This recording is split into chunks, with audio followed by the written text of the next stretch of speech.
Now, the first thing we're going to learn is the strategy of Rivonia.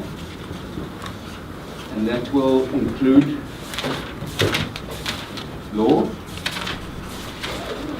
resistance,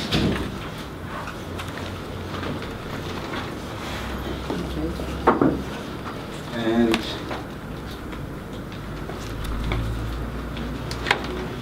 tactics of trial.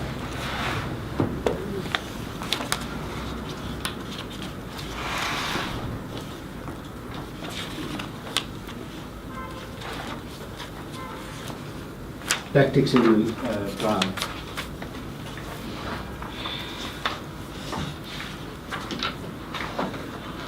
So,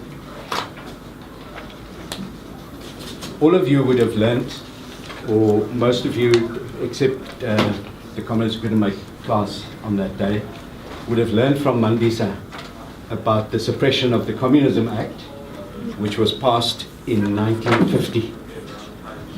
And that act was calculated to take the leadership of the Communist Party, the trade unions, the ANC, to take them out of the movement and to leave the communities of people, to leave the massive people without leaders. So what happens if you leave a community without leaders? Sorry? A community without leaders. Yeah. Which means that community will be corrupt. Just because no one is going to give them orders or else tell them the updates for what is going to happen, what is happening. Yeah? There's no one who's going to give guidance to the community. Yeah. No guidance. And then what happens? People start becoming hopeless. You can see what's happening in our communities because there's not sufficient leadership.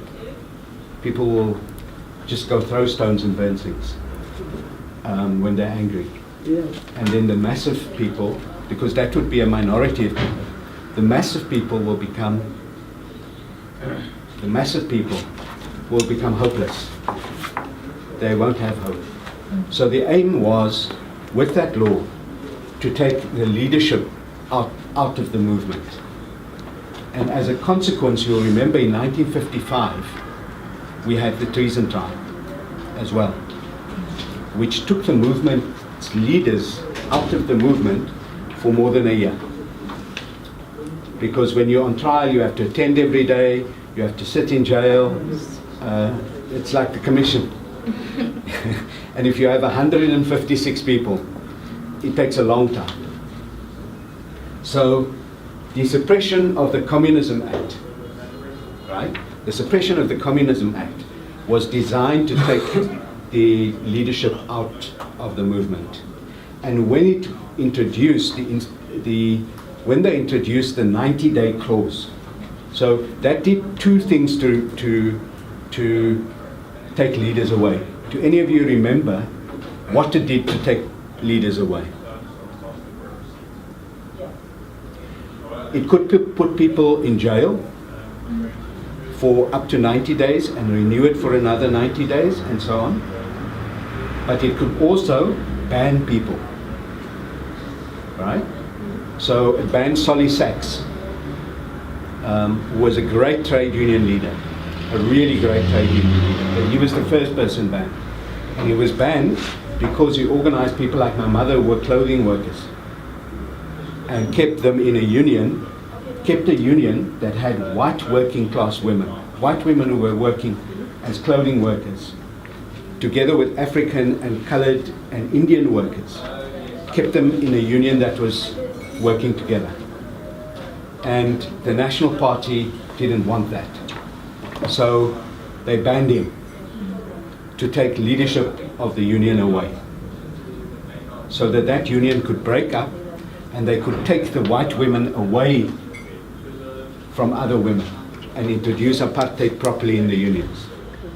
They wanted to take leaders away, and that's also what happened to Sobukwe. They wanted to take him away as a leader. They wanted to take him away. So it wasn't only him that they took. They banned people. If you remember, they banned Winnie Mandela and send her to a place called Brandfort. Yes. And she couldn't see more than 2 people at a time. And it couldn't be political people. And she couldn't have political discussion. She couldn't go out of Brandfort. Right? So you imagine you can't meet with more than 2 people at a time. How can you see your family? Right? And you can go to jail for that if you can't see your family. So if you're in a house with people, you have to eat alone or with one other person.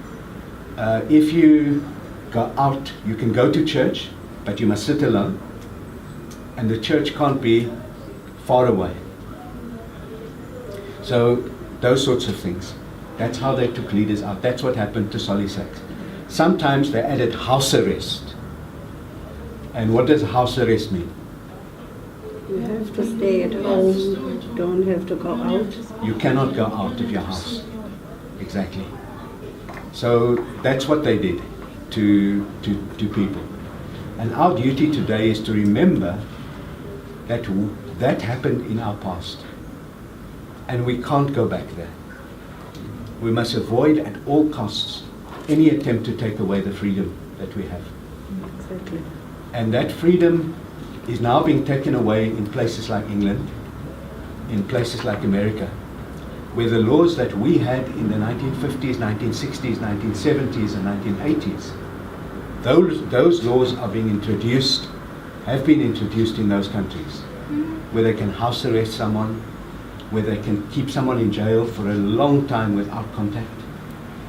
So that's what happened with leaders, and that led up to why I'm explaining this to you is to show you why the ANC adopted MK, the strategy of MK. Okay, so just bear in mind, the reason I'm telling you this is leading up to why the Rivonia trial happened.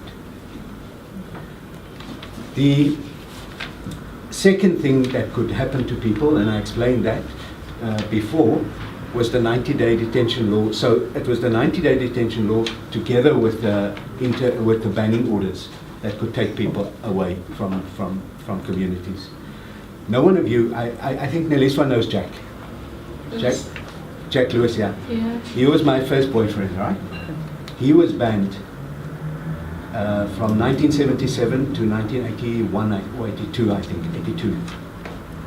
And we met in an underground meeting so that the police didn't know. And there were one other band person there, Sheila Lipinski, and a woman called Jeannie Volbrecht, was in the Communist Party. And we met in a meeting like that. But he could never meet with other people. He used to. No one would employ you if you banned, right? So you're far away from employment for most people. You don't get employment. There was only one company that employed banned people. It was Woolworths. Woolworths. Right? They employed banned people. So someone like Zolly Malindi, you may not know him. He was a great leader here in Cape Town. He was working as a packer in Woolworths. They couldn't study, so it means that you can't go to a university. You were not allowed to study when you were banned. Unless you weren't allowed to enter the premises of a university. So the only way you could study is if you did studies outside university. So either UNISA, or you have to register at the university and study at home.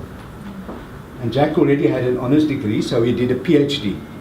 A PhD is the highest degree you can do. And he did it on the economic history of Ciskei. And he could go work in the library by himself, but he couldn't attend group discussions. So that is how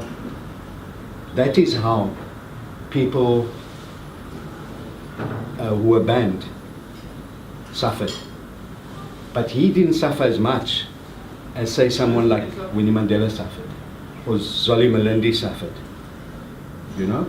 Because he had parents who were both employed, and they could support him when he didn't have income, right? Zolly Malindi was already far advanced in years, and he had their family to support. So you can imagine how a working class person who is banned had to face the community or themselves, how they had to live. So those were the two laws. Now, in Mandela's speech, you will find him mentioning those laws. So the suppression of the Communism Act, and then the Sabotage Act. Those were the two laws that are important to remember for this class. You've obviously learnt a little bit about the Bantu Education, the Education Acts, the past laws and all the other laws, Group Areas Act and so on. But that's not the focus today.